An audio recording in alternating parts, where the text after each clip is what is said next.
Welcome to this video, guys. In this video we're going to see how lambda function work. So lambda function will be invoked, okay, when we trigger that lambda function. Actually we have two kinds of triggers. One is synchronous triggers, another one is asynchronous triggers. In synchronous triggers we will call the lambda function and we will wait for the response.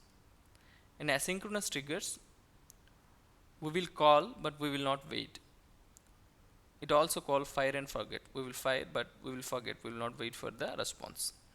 So in asynchronous triggers, for example, API gateways and direct invocations.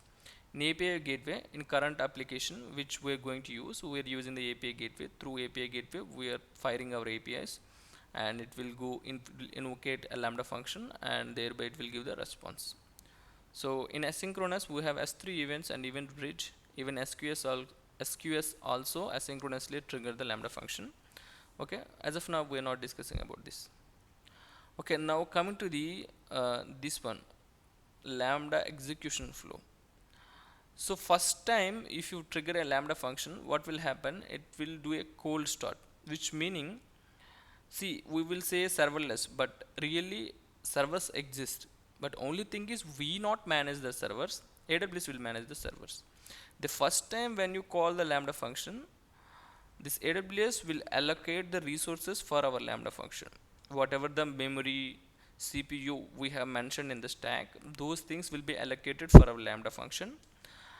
Then it will invoke the environment variables. Then it will call our handler function. Thereby it will do whatever the code we have written in that lambda function.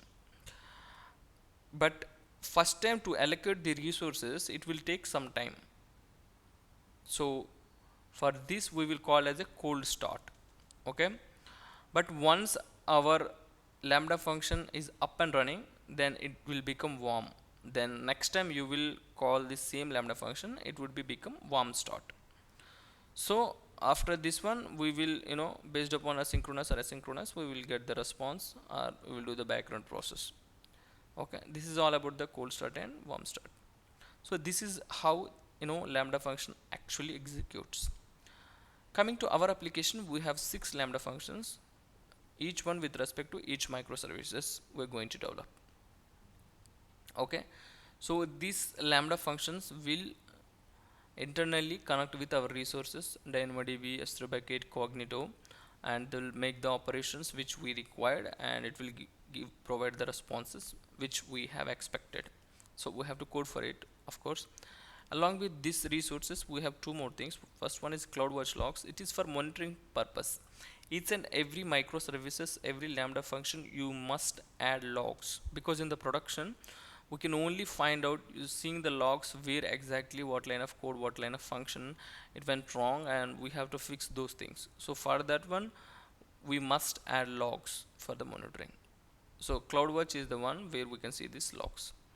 And coming to IAM roles, okay, so the lambda function have to access these resources. For that, lambda function should have permissions. Those all things will comes under IAM roles. Okay, when we going to build the stack, we will discuss all about these things, what are they. Coming to the environment variables, for all these lambda functions, see this DynamoDB, S3, Cognito, user pool ID, these are common, so we can give those environment variables as a common.